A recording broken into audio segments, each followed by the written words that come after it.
మన త్రియేక దేవుని పరిశుద్ధ నామమునకు ఇప్పుడు ఎల్లప్పుడూ సదాకాలం మహిమ కలుగును కాక. మరి యొక్క లెంట్ దినాల్లో మన రక్షకుడు ప్రభు అయినటువంటి యేసుక్రీస్తు వారి యొక్క పరిచర్య జీవితమును క్రానాలజికల్ ఆర్డర్గా మనం ధ్యానం చేసుకుంటూ ఉన్నాము.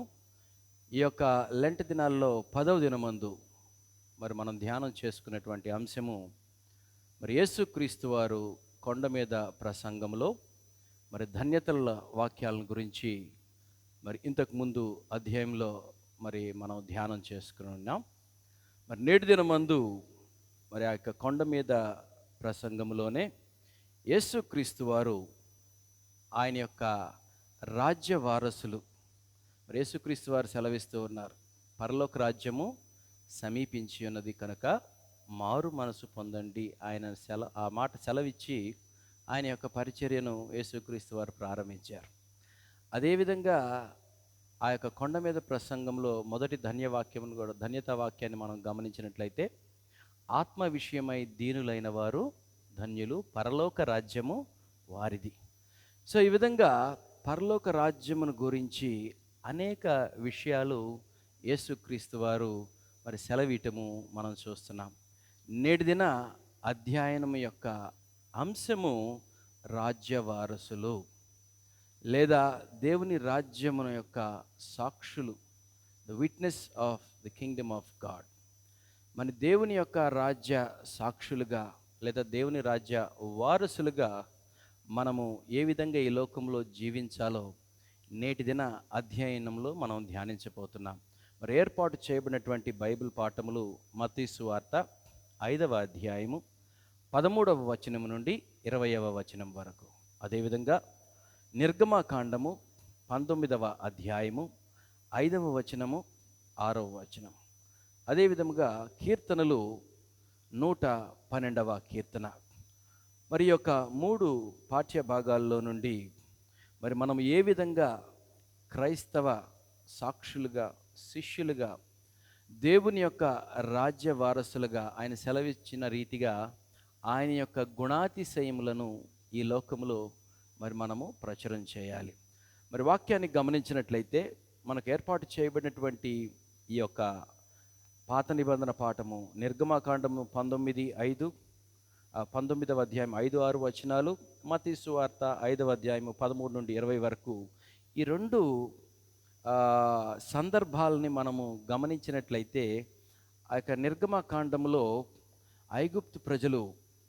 ఇశ్రాయేలు ప్రజలు ఐగుప్తు బానిసత్వము నుండి విడిపింపబడి సీనాయి కొండ దగ్గర చేరినప్పుడు ఆ సీనాయి కొండ దగ్గర దేవుడు వారితో నిబంధనను గురించి మాట్లాడటం మనం చూస్తున్నాం.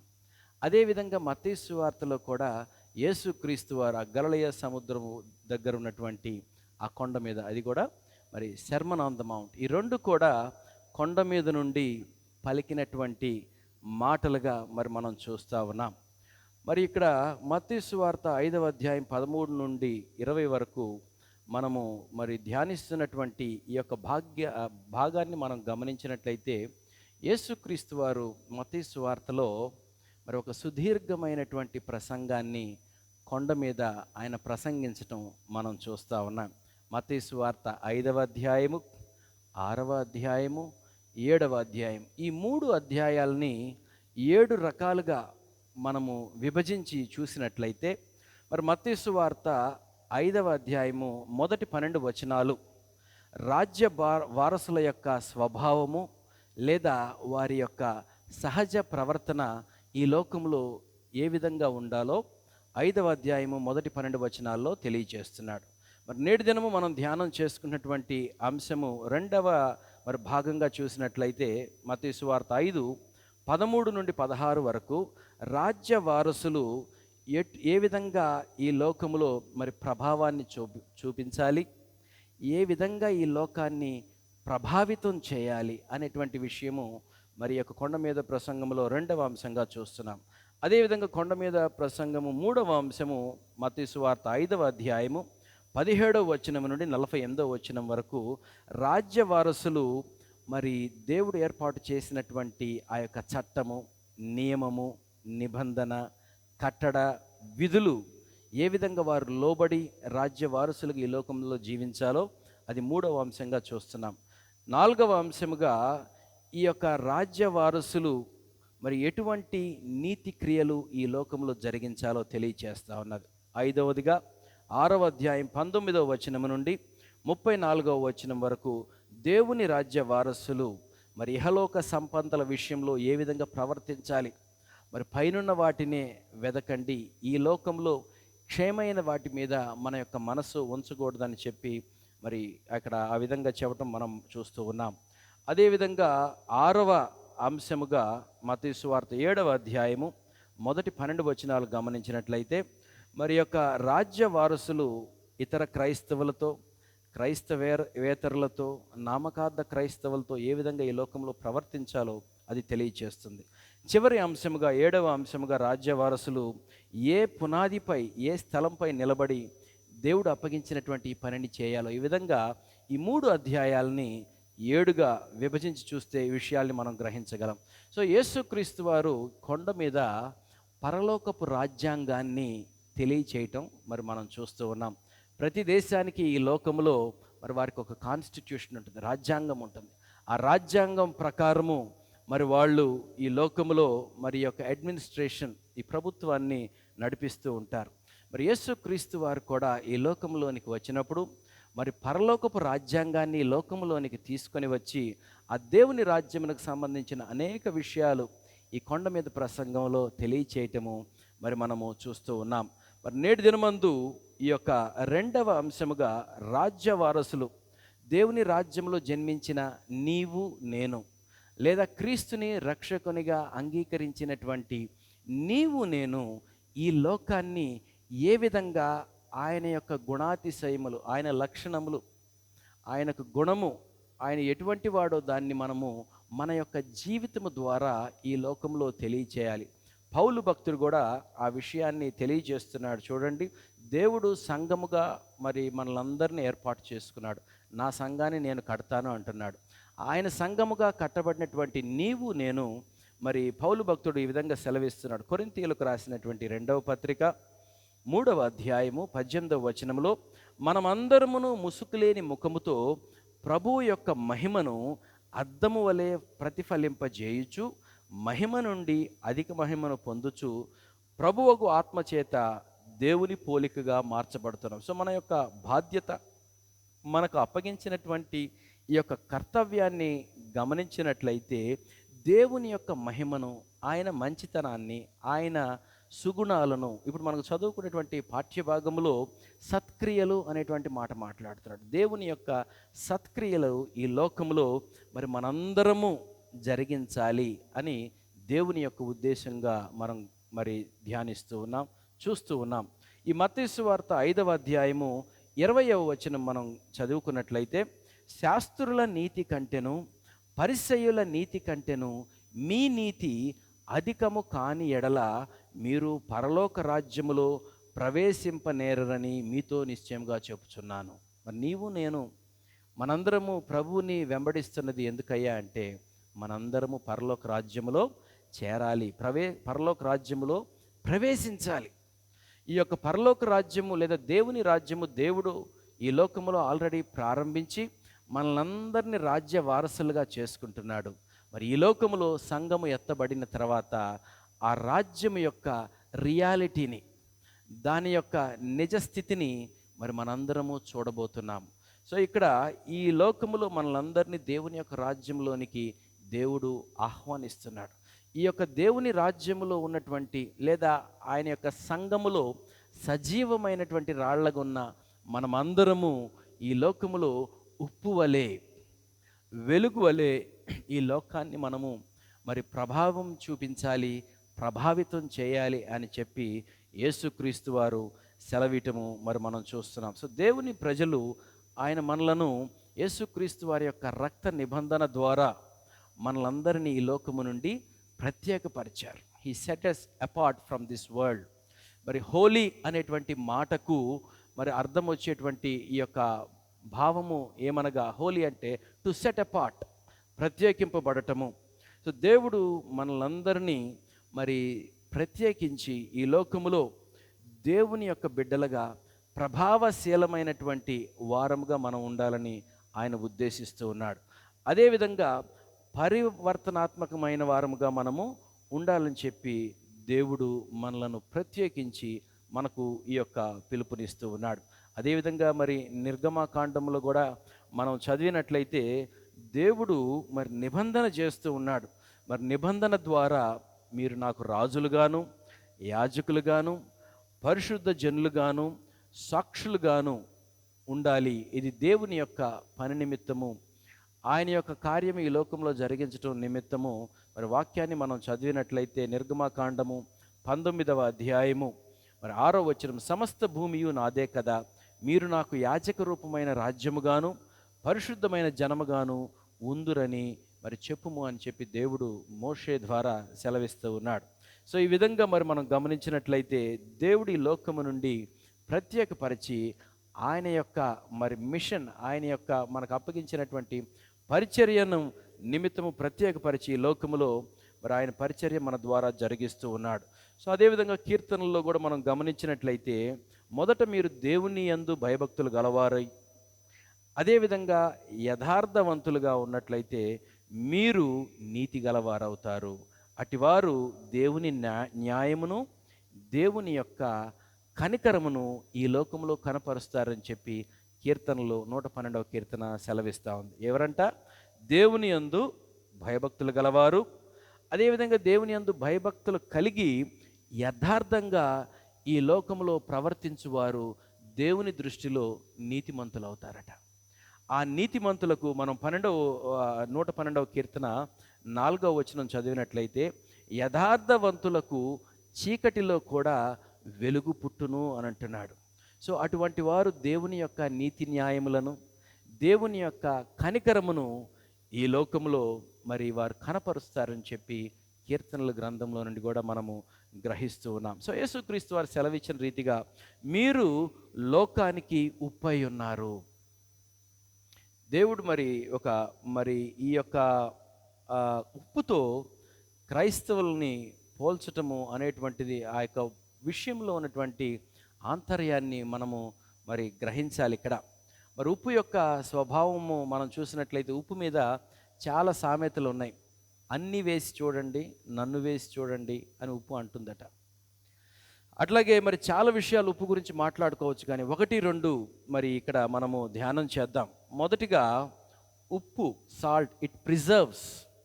మరి అది భద్రపరుస్తూ ఉన్నది, అది పరిరక్షణ చేస్తుంది, అది చెడిపోకుండా ఉంచుతుంది. అది ఏ పదార్థంతో అయినా కలిపినట్లయితే అది ఆ వస్తువు చెడిపోకుండా, పాడైపోకుండా భద్రపరుస్తుంది, మరి పరిరక్షిస్తుంది, చెడిపోకుంటూ ఉంది. ఈ లోకములో దేవుని యొక్క రాజ్య సంబంధమైనటువంటి నీవు నేను క్రైస్తవ విలువలను, క్రైస్తవ ప్రేమను, క్రీస్తు యొక్క సత్క్రియలను, సుగుణాలను మరి నీవు నేను మనము ఈ లోకములో చెడిపోకుండా మరి భద్రపరిచేవారిగా, మరి ఈ లోకములోనికి దేవుని యొక్క ఉగ్రత అధికముగా రాకుండా మరి దేవుని యొక్క ప్రేమను ఈ లోకంలో చూపించేటువంటి వారిగా నీవు నేను ఉండాలని మరి ఇక్కడ యేసుక్రీస్తు వారి సెలవీయటము మనం చూస్తూ ఉన్నాం. అదేవిధంగా ఈ యొక్క ఉప్పుకున్నటువంటి మరి యొక్క లక్షణము రుచినిస్తుంది. క్రైస్తవ రుచిని, క్రీస్తు యొక్క రుచిని, క్రీస్తు ప్రేమను ఈ లోకంలో మరి చూపించాలని చెప్పి దేవుడు సెలవిస్తూ ఉన్నాడు. మనం కొన్ని వాక్యాలు గమనించినట్లయితే ఈ మత్తయి సువార్తలోనే 5వ అధ్యాయము 39వ వచనం గమనించినట్లయితే, ఒకడు నిన్ను కుడి చెంప మీద కొట్టువానిని నీ ఎడమ చెంప త్రిప్పుము అంటున్నాడు. ఈ లోకము యొక్క రుచి ఏమిటి? ఒక చెంప చూపిస్తే, ఒక చెంప మీద కొడితే ఎదురు తిరిగి 2 చెంపల మీద కొడతాం. కానీ క్రైస్తవునిగా దేవుని యొక్క రుచిని, ఆయన యొక్క ప్రేమను, ఆయన యొక్క స్వభావము యొక్క రుచిని ఈ లోకంలో ఒక చెంప మీద కొడితే ఇంకో చెంప చూపిమంటున్నాడు. ఇంకొకళ్ళు ఎవరైనా సరే నీ యొక్క అంగీని తీసుకున్న గోరిని ఎడల అతనికి నీ పై వస్త్రం కూడా ఇచ్చేయి అంటున్నాడు. ఒకడు నిన్ను మైలు దూరం రమ్మంటే నువ్వు అతనితో 2 మైళ్ళు వెళ్ళు అంటున్నాడు. ఈ విధంగా మరి ఈ లోకానికి క్రీస్తు యొక్క ప్రేమను, ఆ యొక్క రుచిని చూపించాలని చెప్పి వాక్యము సెలవిస్తూ ఉంది. అదేవిధంగా మరి యొక్క ఉప్పుకున్నటువంటి ఇంకొక గుణం ఏమిటయ్యా అంటే ఇట్ ఫైట్స్ డికేయింగ్. ఏదైనా పాడైపోయేటువంటి వస్తువును పాడవకుండా అది పోరాడుతుంది అని మనము గ్రహించగలం. పౌలు కూడా అంటున్నాడు, నేను మరి మంచి పోరాటం పోరాడాను, నా యొక్క విశ్వాసాన్ని కాపాడుకున్నాను అని అంటూ ఉన్నాడు. సో ఇక్కడ చెడిపోకుండా ఈ యొక్క ఉప్పు మరి ఫైట్ చేస్తుంది అనేటువంటి విషయాన్ని మరి మనము ఆ యొక్క బ్యాడ్ బ్యాక్టీరియాని ఈ యొక్క ఉప్పు చంపుతుందని చెప్పి మనము గ్రహిస్తూ ఉన్నాం. సో మరి యొక్క ఉప్పు నిస్సారమైతే దానివలన ఉపయోగం లేదు. ఎప్పుడు ఈ యొక్క ఉప్పు విస్వారము when it exposes to moist. మరి ఉప్పు మనము ఈ మధ్యకాలంలో రాక్ సాల్ట్ అని చూస్తూ ఉన్నాం. అటువంటి సాల్ట్ మరి బయట ఈ యొక్క మాయిస్ట్గా ఎక్స్పోజ్ అయినప్పుడు ఏం జరుగుతుందంటే మరి ఆ యొక్క ఉప్పదనాన్ని, ఆ రుచిని కోల్పోయి ఉత్త రాయిలాగా అది మిగిలిపోతుంది. ఒక క్రైస్తవుడు మరి ఆది సంఘములో సెలవిచ్చిన రీతిగా మరి ఆది సంఘములో క్రైస్తవులు అనుదినము ప్రార్థన యందును, మరి రొట్టె విరుచుట యందును, అపోస్తల బోధ యందును, మరి వారు సహవాసమందును ఎడతెగక ఉండిరి. ఆ విధంగా లేని ఎడల మరి యొక్క క్రైస్తవంలో ఆ యొక్క ఆ ఉప్పు నిస్సారమైతే ఒక క్రైస్తవుని వలన ఈ లోకములోనికి మరి ఒరిగేటువంటిది ఏమీ లేదనేటువంటి విషయాన్ని మనం గ్రహించాలి. అదేవిధంగా మీరు లోకానికి వెలుగై ఉన్నారని యేసుక్రీస్తు వారు సెలవిస్తూ ఉన్నారు. ఈ యొక్క లోకములో మరి ఈ యొక్క వెలుగుగా నిన్ను నన్ను దేవుడు ఉంచాడు. ఈ యొక్క వెలుగు మరి ప్రకాశిస్తుంది, వెలిగిస్తుంది, వికసింప చేస్తుంది కదండి. మరి అదేవిధంగా మరి కాంతిని, ఆ యొక్క చీకటిలో మరి ఏముంది ఏమి లేదు ఆ యొక్క సత్యాన్ని బయటకు తీసి మనకు తెలియజేస్తూ ఉంటుంది, మనకు త్రోవ చూపుతుంది. లేదంటే మనము ఒకవేళ చీకట్లో ఉన్నామంటే మన కళ్ళు పనిచేస్తున్న ఆఖరికి మనము గుడ్డివారంగా ఉన్నట్లే.